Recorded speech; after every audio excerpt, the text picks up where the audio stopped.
Hey, welcome to the Christ Revealed YouTube channel. I got a great interview coming up for you. Really great to be here with you. Enjoy this interview. Are there cases in general that, because of a detective's bias, it starts with a premise that there's a commitment to, and as a result, they're going enthusiastically in the wrong direction and never get solved? Absolutely. That's my casework. Yeah. So my casework is filled with unsolved cases. That's what murders are. Cold case are only murders. There's no statute of limitations on a murder. Mm-hmm. So all of my cases are cases that, for one reason or another, didn't get solved. And sometimes it's that the detectives spend a year chasing something they were so sure of, just to have that not be the case. And then they're a year behind it. Mm-hmm. And if you're a year behind a murder, I mean, it's really hard, right, to kind of pick up the pieces. Yeah. Or they had someone in sight, the right person in mind. They knew who actually did it, but for whatever reason, they couldn't make the case evidentially. So you're absolutely right. I've been on scene at murders where the first intuition of a partner was wrong. Right. And where we had to really kind of work. Now, we were gracious because that was a senior partner. So we listened to him. And we chased it as far as we could. And then all of us were then shocked when we discovered who the real killer was. Because to be honest, in that particular case, none of us saw that coming. So I get it, but you cannot, the biggest tool I try to teach people when they work investigations, the first tool I'll teach any rookie, the first tool I'll teach any audience, is this simple skill of don't be a know-it-all. Of don't think you know the answer before you start. That's the surest way to waste time or close a case or suspend a case without being able to close it because you chased the wrong thing for too long. How long was the period of time between when you first started to go on this journey, looking at the resurrection, and then came to your conclusion? Well, I can't even say I really came to a conclusion. I think I spent probably 6 months or so in Scripture every day for hours. I was obsessed because I started to get interested in little nitpicky things. Words. But you're not reading them spiritually at the time. You're reading them factually. I wouldn't even know what spiritually we meant, right? I mean, I just knew that I had this book, and I did some research to see how it was transmitted through time. I wanted to know what the original languages were, so I wanted to make sure I knew what my limits were. I didn't speak Greek or Hebrew, so I knew I had limits in those areas. I did my best to kind of to get some resources to help me do that, and tried to do that as best I could. And then I started to dig in, just to really look at word selection, to look at, I understand how witnesses report things and why witness testimony never, ever matches. You'll never work a case in which two witnesses will say precisely the same thing about anything. And it doesn't mean that anyone's unreliable. It doesn't mean that anyone's lying. Right. It just means that we bring our entire life's package to the table when we look at something, when we see something. As a matter of fact, if you have two witnesses that perfectly match, that's almost a red flag. Well, the only thing I talk about when I get a call in the middle of the night and someone has been killed in our city, they're going to give me a location and they're going to say, hey, there's an officer there, usually a sergeant at a command post, who's waiting for you.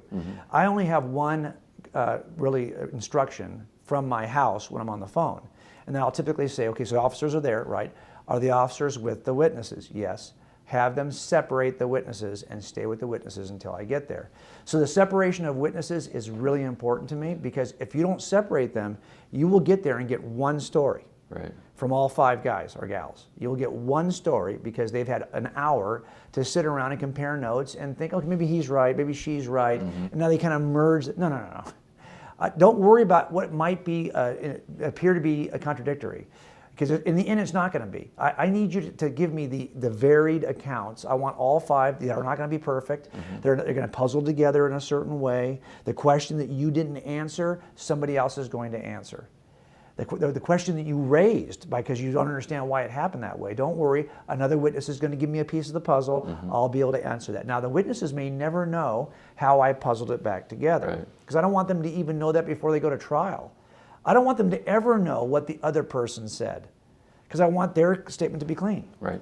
But what you see if you do this over a period of time is that, witnesses never agree. It could happen right now. Someone could run in here right now and do something to me, and I could ask all of us in this room, what happened, and I would get different stories.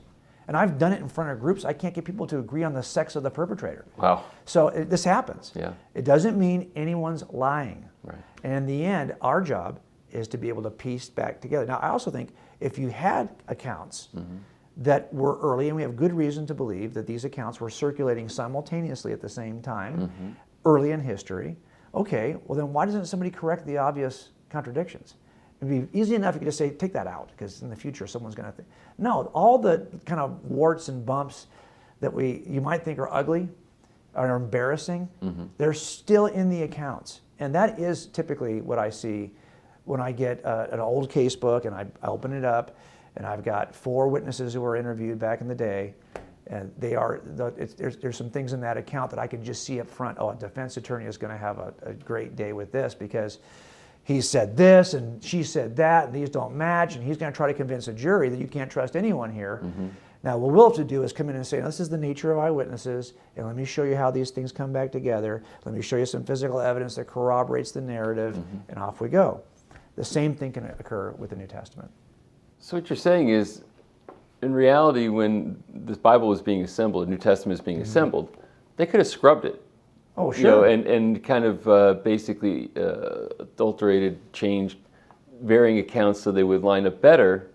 So it's almost the fact that they do have departures, what you're saying in your mind as a detective, the implication drawn is that they left it alone. And there were early Christians in history, Tatian is one, that really made an effort to kind of harmonize the accounts, right? There's like this impulse that we have. Well, it's interesting that no one's doing that immediately, that these 4 accounts are bringing to a slightly nuanced variations between the accounts, which were with. So I never flinched as a detective who was an atheist, reading it for the first time. Like, I didn't focus on the differences and go, oh, this is junk. No, in fact, the differences were what kept me reading, because the variations I was seeing were within the range I would expect if these were really eyewitnesses. And as a matter of fact, another thing was happening as I was reading through the Gospels. I call this unintentional eyewitness support. Now, I discovered years later that there's been some work on this, but I didn't know this at the time. I just knew that when I interview eyewitnesses, it's not unusual to have one say something and you're going, okay, that makes no sense. And they'll even say to you, okay, I don't care if I know it doesn't make any sense, but I'm telling you, that's what I saw. And you're like going, okay. So now you have this weird account that some witness has given you. It's all good except for one little piece. You're like, well, it doesn't make any sense. Well, then, a year later, or maybe the same day, as you're interviewing other witnesses, somebody gives you a fact that now, okay, now that makes sense. But this guy didn't even know why it made sense, but now because this guy saw it from a different angle and he provides that missing piece, now it makes sense. Well, I was seeing this in the Gospels over and over again, where people would say something, a writer would say something, and it makes no sense. There's one of these in the Gospels where Jesus is standing in front of Caiaphas in a trial, right before he's about to be crucified. And the writer says that he is struck by people who are challenging him, and they're saying, hey, if you think you're God, prophesy, tell us who hit you. And I'm thinking, if all you had was that one account, this would make no sense. Right. Because clearly, if you just hit me, I could tell you who hit me.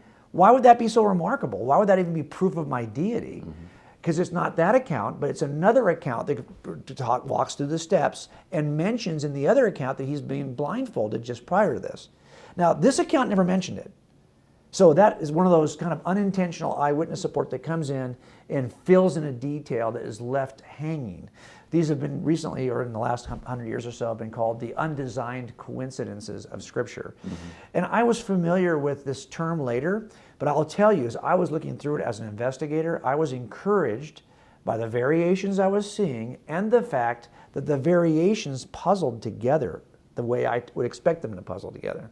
And that gave me at least the confidence to go another step, right? Do another test, another week reading through Scripture. And I was so obsessed with it that I was sitting in one of the rooms of my house that was empty at the time, and I would just get up every morning. I didn't want to wake anybody up, but I would go in there and I would read through.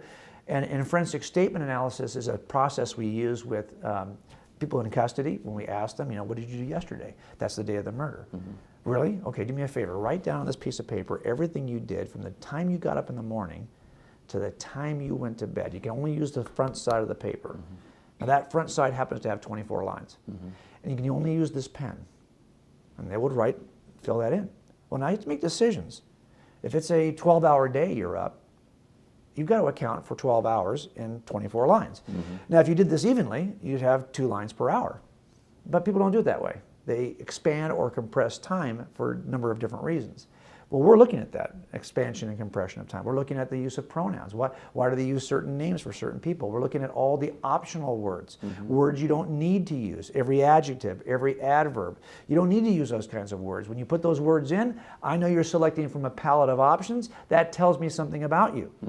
So I'm looking at these kinds of variables.